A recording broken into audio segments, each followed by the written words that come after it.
बच्चों, आज हम एनसीईआरटी का अध्याय 3 टू द पॉइंट पढ़ेंगे क्योंकि पेपर नज़दीक आ रहे हैं। जल्दी से जल्दी सिलेबस कंप्लीट करना है। तो अध्याय 3 नाज़ीवाद के बारे में पढ़ेंगे आज हम, और हिटलर का क्या कैसे उदय हुआ, कैसे हिटलर आगे आया, उसके बारे में। तो याद रखने योग्य बातें कौन सी हैं। तो पहला विश्व युद्ध होता है 1914 से लेकर 1918 के बीच में, जिसमें दो प्रमुख गुट होते हैं। एक होता है कि मित्र शक्तियां और एक होता है केंद्रीय शक्तियां। मित्र शक्तियां मतलब एलाइड पावर। एलाइड मित्र कैसे बनते हैं? ट्रीटी से समझौता करते हैं ये एक दूसरे में। और केंद्रीय शक्तियां सेंट्रल पावर होती है, जिनके पास मेन पावर थी। तो मित्र शक्तियों में कौन सी शक्तियां हैं? फ्रांस, ब्रिटेन और रूस। इन्होंने अपने आपस में समझौता कर रखा था कि किसी की भी लड़ाई होगी तो हम प्रोटेक्ट करेंगे। तो सबने अपनी निजी फायदे के चलते हुए यहाँ पे ये मुख्य देश का संगठन बनाया। दूसरे देश थे जिसमें था जर्मनी, ऑस्ट्रिया और तुर्की। तो प्रथम विश्व युद्ध का अंत कब हो रहा है? 1918 को, नवंबर 1918 को, जिसमें जर्मनी की पराजय होती है। फिर जून 1919 में वार्से, जगह का नाम है, वार्से की संधि होती है, ट्रीटी ऑफ वर्साटाइल, जिस पे हस्ताक्षर करते हैं। और जर्मनी के ऊपर मित्र शक्तियों ने कई अपमानजनक शर्तें थोपी, जो कि थी युद्ध अपराध बोध अनुच्छेद के तहत $6 अरब। तो कर्जदार है, इनको $6 अरब, $6 अरब का जुर्माना लगा है। $6 अरब और $6 अरब इनको भरने पड़ेंगे। युद्ध में हुई क्षति के लिए सिर्फ जिम्मेदार जर्मनी को ही ठहराया गया कि ये जो पूरा विश्व युद्ध हुआ है, ये जर्मनी के कारण हुआ है। जर्मनी को सेनाएं विहीन करना मतलब डीमिलिटराइज कर दिया। जितनी भी सेना थी उनको सब सेना से हटा दिया गया। और सारे उपनिवेश, 10% आबादी, 13% भूभाग, 75% लोहा भंडार और 26% कोयला भंडार का मित्र देशों में आपस में बांट लेना आदि। मतलब जितने भी मित्र देश थे, ये मित्र फ्रांस, ब्रिटेन और रूस, इन्होंने 10% की आबादी, 13% का भूभाग भूगोल और 75% का लोहा आयरन भंडार और कोयला भंडार में आपस में बांट लिया। तो वर्साचे की संधि द्वारा जर्मनी में, अभी देखो इस संधि के द्वारा क्या होगा, मेन पॉइंट, इस संधि के द्वारा जर्मनी में वेइमार गणराज्य मतलब वेइमार रिपब्लिक की स्थापना हुई, जिसे कई सारी समस्याओं से जूझना पड़ा। अभी युद्ध से देश बाहर निकला है, हमारी नई वेइमार रिपब्लिक बनी है, गणराज्य बना है, तो उसके सामने दिक्कतें तो होगी। तो दिक्कतें कैसी कि जो वर्साचे में जो हुआ अपमान है ना, वो के लिए वेइमार गणराज्य को जिम्मेदार ठहराया गया कि जो ये हमारी ट्रीटी हुई है वर्साचे की, इसमें वेइमार गणराज्य है उसको जिम्मेदार है, उसकी जिम्मेदारी थी उसने, क्योंकि किसी ने तो साइन करे होंगे ट्रीटी पे, तो वेइमार गणराज्य को जिम्मेदार ठहराया गया। हर्जाना देने के कारण आर्थिक क्षति हुई, क्योंकि 6 अरब भरना था तो बहुत बड़ी रकम होती है, तो आर्थिक स्थिति कम हो गई। उन्हें नवंबर के अपराधी कहकर मजाक उड़ाया जाता था। नवंबर के अपराधी, क्योंकि ये जो हुआ था प्रथम विश्व युद्ध, ये नवंबर 1918 में समाप्त हुआ था, तो इनको बोला कि ये नवंबर के अपराधी है, मजाक उड़ाया जाता था। वेइमार गणराज्य के हिमायतियों में समाजवादी, कैथोलिक और डेमोक्रेटिक खेमे के लोग थे। अभी कौन कौन था कि जो वेइमार रिपब्लिक बनी है, इसमें 3 हिमायत थी, एक तो समाजवादी, एक था कैथोलिक और एक था डेमोक्रेटिक खेमे के लोग थे इसमें। जर्मनी को अति मुद्रास्फीति, एक ऐसी स्थिति जब कीमतें बेहिसाब बढ़ जाती है या मुद्रा या मूल्य का काफी घट जाता है, से जूझना पड़ा। मुद्रास्फीति मतलब हाइपर इन्फ्लेशन, की महंगाई बहुत ज्यादा स्तर से बढ़ चुकी है। इसकी वजह से लोगों का विश्वास वेइमार रिपब्लिक से उठ गया और वह एक इंतजार में थे जो उन्हें उनके दुख से छुटकारा दिला सकता था, है ना। जर्मनी के संसद को राइक स्टाफ के नाम से जाना जाता है, जो जर्मनी की संसद होती है उसको किस नाम से जाना जाता है? राइक स्टाफ के नाम से जाना जाता है। 1932 में हिटलर की पार्टी सबसे बड़ी पार्टी के तौर पर उभरी। हिटलर आया 1932 में, सबसे बड़ी पार्टी बनी है। अभी देखते कैसे बनी है। 30 जनवरी 1933 में हिटलर जर्मनी का चांसलर बन गया। जैसे यहाँ पे प्रेसिडेंट होता वहां पे वो चांसलर बन गया, सारी पावर इसके हाथ में।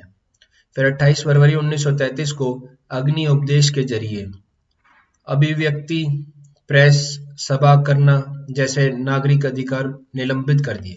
मतलब अध्यादेश दिया, ऑर्डिनेंस दिया, जब पार्लियामेंट सेशन में नहीं होती और बीच में कोई मध्यकालीन कोई इमरजेंसी आती तो उसमें अध्यादेश जारी किया जाता है, ऑर्डिनेंस। तो ऑर्डिनेंस जारी हुआ जिसके तहत जितनी भी अभिव्यक्ति था, जितना भी प्रेस, सभा, जितनी भी अन्य जो लोगों के निजी कार्य होते थे उन पर निलंबित कर दिए गए। फिर 1929 में विश्वव्यापी आर्थिक महामंदी मतलब ग्रेट रिसेशन आया था ना 1929 में की शुरुआत हुई, जब अमेरिका का शेयर बाजार वॉल स्ट्रीट एक्सचेंज धराशायी हो गया, पूरी मार्केट गिर गई थी। अभी इससे असर क्या होगा? इससे उपज कम होगी, इंडस्ट्रियल रेवोल्यूशन भी धीमा आएगा क्योंकि डिमांड कम हो जाएगी, आर्थिक महामारी आ चुकी है। तो 3 मार्च 1933 को प्रसिद्ध विशेष अधिकार अधिनियम पारित किया गया, जिसके द्वारा देखो क्या क्या है, विशेष अधिकार दिए गए। अभी यहाँ से विशेष अधिकार के ऊपर कितना रोड़ा हुआ था, फ्रांस में भी हुआ था, रूस में भी हुआ था, तो विशेष अधिकार इसने भी करे। अभी क्या था कि हिटलर को संसद को हाशिए पर धकेलने और केवल अध्यादेशों के द्वारा शासन चलाने का विशेष अधिकार प्रदान किया गया। तो हिटलर को संसद को हाशिए पर धकेलने मतलब कोने पर धकेलने और केवल अकेला शासन चलाने का विशेष अधिकार प्रदान किया गया। नात्सी पार्टी के अलावा सभी राजनीतिक पार्टी और ट्रेड यूनियन पर पाबंदी लगा दी। देखो अभी हम ये स्पीच रोक रहे हैं, एक्ट ऑफ स्पीच रोक रहे हैं, और जितनी भी राजनीतिक पार्टियां हैं और जितने भी ट्रेड यूनियन इन पर पाबंदी लगा दी गई। अर्थव्यवस्था, मीडिया, सेना, न्यायपालिका पर राज्य, देखो स्टेट का पूरा कंट्रोल आ गया, पूरा नियंत्रण स्थापित हो गया। जैसे राज्य बोलेगा उसी हिसाब से अर्थव्यवस्था चलेगी, उसी हिसाब से मीडिया चलेगा, सेना और न्यायपालिका चलेगा। तो जर्मनी में हिटलर के उदय के कारण क्या क्या रहे? एक तो ये जो ट्रीटी ऑफ वर्साइल हुई, जिसमें अपने वेमार गणराज्य को आरोपित ठहराया गया कि उन्होंने गलत ट्रीटी साइन करी। दूसरा आर्थिक महामंदी, ग्रेट रिसेशन आ गया था 1929 में। उसके चलते बेरोजगारी बहुत ज्यादा बढ़ रही थी क्योंकि काम धंधा था नहीं, डिमांड थी नहीं, तो प्रोडक्शन कम हो गई। प्रोडक्शन कम हुई तो कंपनी वालों ने, जो इंडस्ट्री थी, उन्होंने लोगों को निकालना शुरू कर दिया। निकाला तो बेरोजगारी बढ़ गई। सर्व घटना का भय होने लगा कि यार कभी भी कोई भी घटना हो सकती है ना। नाजी प्रोपेगेंडा फैला, ये भी इसके आगे अभी हम आगे पढ़ेंगे इसके बारे में।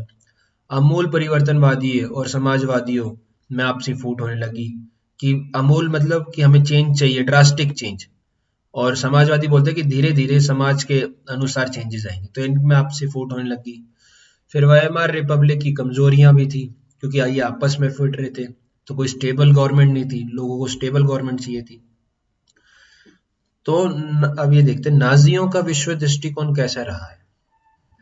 तो जीवन परिधि लेबेंस त्रायम, अपने लोगों को बसाने के लिए ज्यादा से ज्यादा इलाकों पर कब्जा करना। विश्व युद्ध इसलिए तो हुआ था क्योंकि हमें ज्यादा एरिया चाहिए था कब्जाने के लिए, ताकि हम ज्यादा से ज्यादा लोग बाग उन एरिया में रह सके। नस्ली कल्पना लोग, नस्ली कल्पना लोग मतलब यूथोपिया की राम राज्य जैसे बोलते हैं कि है नहीं, पर ऐसा बनाने की कोशिश। सक्षम नेतृत्व, जो नेतृत्व बिल्कुल सक्षम रहेगा कि पूरा नेतृत्व चलेगा, पूरा नेतृत्व होगा नाजियों के सक्षम में। राष्ट्रीय समाजवाद का उदय होगा, है ना, नेशनलिज्म आएगा। और फिर नस्लीय श्रेष्ठता, शुद्ध और नार्दिक आर्यों का समाज होगा, कि अब ज्यूज को भगाने की बात है कि श्रेष्ठ जो शुद्ध होगा। रेशियल डिस्क्रिमिनेशन जो करता था वो शुद्धता के आधार पर करता था, ज्यूज को नीचे मानता था और अन्यों को ऊपर मानता था। तो नाची जर्मनी में युवाओं की क्या स्थिति थी? जर्मन और यहूदियों के बच्चे एक साथ बैठ नहीं सकते थे। जर्मन मतलब जो जर्मन के बच्चे, यहूदिया मतलब ज्यूज, ज्यूज के बच्चे एक साथ बैठ नहीं सकते थे। जिप्सियों, शारीरिक रूप से अक्षम तथा यहूदियों को स्कूल से निकाल दिया गया। जो सक्षम मतलब जो पक्का होता है, असक्षम मतलब जो पक्का नहीं है, उनको, और जो यहूदी थे, ज्यूज थे, उनको स्कूल से निकाल दिया गया कि ये किसी काम के नहीं है। स्कूली पाठ्य पुस्तकों को फिर से लिखा गया, जहां नस्लीय भेदभाव को बढ़ावा दिया गया ताकि लोग बाग वैसे ही पढ़े जैसा हिटलर चाहता है। 10 साल की उम्र के बच्चों को युगफोंक में दाखिला करा दिया जाता था, जो एक युवक संगठन था। मात्र 10 साल के लोग ये युगकोंग के संगठन में हिस्सा बनते थे। फिर 14 साल की उम्र में सभी लड़कों को हिटलर युद्ध देख रहे हो, हिटलर की फौज तैयार हो रही है, हिटलर युद्ध की सदस्य अनिवार्य कर दी गई। अब महिलाओं की क्या परिस्थिति थी कि लड़कियों को अच्छी माँ और शुद्ध रक्त वाले बच्चों को जन्म देना उनका प्रथम कर्तव्य है। तो ज्यादा से ज्यादा लोग बाग को इनका निकालना था। शुद्ध और अच्छी माओ के द्वारा शुद्ध लोगों का, शुद्ध बच्चों को जन्म देना प्रथम कार्य था महिलाओं का। नस्ल की शुद्धता बनाए रखना, कि कोई भी ये नहीं है कोई जर्मन की और वो ज्यूस से करती और जो उनका बच्चा होता है तो शुद्धता को बोलता था कि शुद्धता खत्म हो जाती है, तो बोलते थे कि जर्मन की महिलाएं सिर्फ जर्मन के लोगों के साथ ही नस्ल पैदा करेगी जिससे शुद्धता बनी रहे। यहूदियों से दूर रहना और बच्चों का नाजी मूल्य मान्यताओं की शिक्षा देने का दायित्व उन्हें सौंपा गया कि जितने बच्चे हैं इनको जो शिक्षा दी जाएगी नाजी की, तो ये महिलाओं का कर्तव्य है। फिर 1933 में हिटलर ने कहा, मेरे राज्य की सबसे महत्वपूर्ण नागरिक माँ है। तो हिटलर बोलता कि मेरे राज्य की सबसे महत्वपूर्ण नागरिक माँ है। ये किस उस संदर्भ में बोल रहा है? ये बोल रहा है कि ये अच्छी से अच्छी रेस निकालेगी तो शुद्धता से शुद्धता हमारे पास बच्चे आएंगे, जिससे कि हमारी अच्छी रेस बन सकेगी और सिर्फ जर्मन का देश रह सकेगा। नस्ली तौर पर वंचित बच्चों को जन्म देने वाली माताओं को अस्पताल में विशेष सुविधाएं, दुकानों में ज्यादा छूट, थिएटर और रेलगाड़ी के सस्ते टिकट, और ज्यादा बच्चा पैदा करने वाली माताओं को कांसे, चांदी और सोने के लगाए दिए जाते थे। देख रहे हो, जो नस्ली तौर पर वंचित बच्चों को, जो नस्ली तौर पे जो वंचित बच्चे हो जाते हैं उनकी महिलाओं को विशेष सुविधाएं दी जाती थी, दुकानों में ज्यादा छूट मिलती थी, थिएटर और रेलगाड़ियों का सस्ता किराया हो जाता था, ताकि वो ज्यादा से ज्यादा बच्चे जो पैदा करती है महिलाएं उनको फिर ब्रॉन्ज भी दिया जाता था, कांस्य, चांदी और सोना भी दिया जाता था। लेकिन आवंचित बच्चों को जन्म देने वाली माताओं को दंडित किया जाता था कि ये अवंचित बच्चों को दे रही है, मतलब ये जो बच्चे ये पूरी तरह से विकसित नहीं हो पाए, तो उन महिलाओं को वो दंडित भी करता था, जिसकी वजह से खौफ बनता था। आचार संहिता का उल्लंघन करने पर उन्हें गंजा कर मुंह पर काली पोते, देखो कितना अत्याचार हो रहा है कि उनको गंजा कर दिया जाएगा और मुंह पर काली पोत पूरे समाज में घुमाया जाता था, जो सही से बच्चे नहीं दे पाते थे, जिनके बच्चों में कोई कमी निकलती थी। ना केवल जेल बल्कि उनसे तमाम नागरिक सम्मान और उनके पति व परिवार भी छीन लिए जाते थे। तो कितना कठोरतावाद था कि जेल ही नहीं बल्कि उनकी जितनी भी तमाम नागरिक सम्मान था वो भी छीन लिया गया और उसके पति और परिवार भी छीन लिए जाते थे। तब देखते हैं नाज़ी का प्रोपेगेंडा था क्या असल में, इसलिए ऐसा कर रहा था, तो इसने इसके पीछे करने की क्या धाराएं थी और क्यों ये ऐसा कर रहा था, तो नाज़ी प्रोपेगेंडा में पता चलेगा भी हमें। विशेष प्रकार के शब्दों का चयन, जैसे अंतिम समाधान यहूदियों के संदर्भ में, यूथनेसिया विकलांगों के लिए, संक्रमण मुक्ति, विशेष व्यवहार, है ना, लोगों को गैस चैम्बर में ले जाने को इवैक्यूएशन शब्द का चयन किया कि ये जो इवैक्यूएशन करेंगे, सफाई करेंगे, जो लोगों को, ज्यूज को जो गैस चैम्बर में ले जाते थे, तो उसको इवैक्यूएशन बोलता था कि हम ज्यूज सफाई कर रहे हैं जर्मनी की, ज्यूज को खत्म करके, तो उसको इवैक्यूएशन के नाम से जाना जाता है। नाज़ी विचारों को फैलाने के लिए तस्वीरों, फिल्मों, रेडियो, पोस्टरों, आकर्षक नारों, इश्ताहारी पर्चों का इस्तेमाल किया जाता था। बढ़िया तरीके से प्रचार होते थे।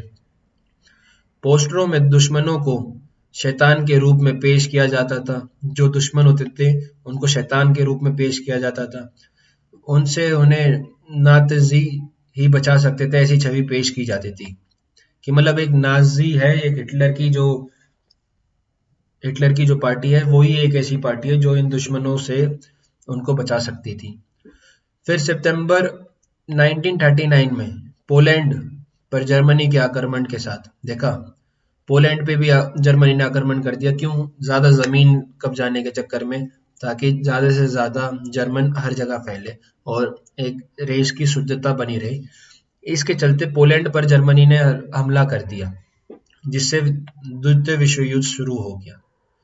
फिर सितंबर 1940 में जर्मनी, इटली और जापान ने एक लिस्चे पर हस्ताक्षर किए और दोहरी शक्ति कहलाई, है ना, एक्सेस पावर्स सिखाए। किन और किन ने? यहाँ पे इनके नाम इंपॉर्टेंट है। जर्मनी,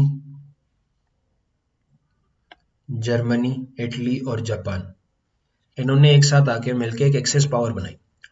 फिर मित्र शक्तियों में फ्रांस, ब्रिटेन, रूस के बाद यूएसए भी इस गुट में शामिल हो गया। जो मित्र शक्तियां थी उनमें फ्रांस, ब्रिटेन, रूस के बाद यूएसए भी आ गया, जिसने जापान पे बम गिरा था बाद में। यूएसए भी आ गया। फिर अगस्त 1945 में अमेरिका ने जापान के हिरोशिमा और नागासाकी पर परमाणु बम से हमला कर दिया और आखिरकार जापान को भी घुटने टेकने पड़े। फिर 1945 में द्वितीय विश्व युद्ध का अंत, जर्मनी और दोहरी शक्तियों की हार हुई। तो बच्चों, इस चैप्टर में इतना मुख्य था जो कि एग्जाम में डायरेक्ट पूछा जा सकता है। तो ये मैंने आपको संक्षेप में बताया। आशा करता हूँ आपको पढ़ने में मजा आया होगा, चीजें अच्छे से समझ आई होगी। अब याद ना करने के वजह आप इसको समझें और उसका प्रयोग करें अच्छे उत्तर लिखने में। अब हम अगली वीडियो इसी चैप्टर से नियमित कई सारे प्रश्न उत्तर हैं, 1 मार्क के, 3 मार्क के, जिनका हम अगले वीडियो में बात करेंगे और इस चैप्टर को कंप्लीट करेंगे। आशा करता हूँ आप सब बहुत खुश हैं। स्वस्थ रहिए, व्यस्त रहिए और हंसते रहिए। धन्यवाद।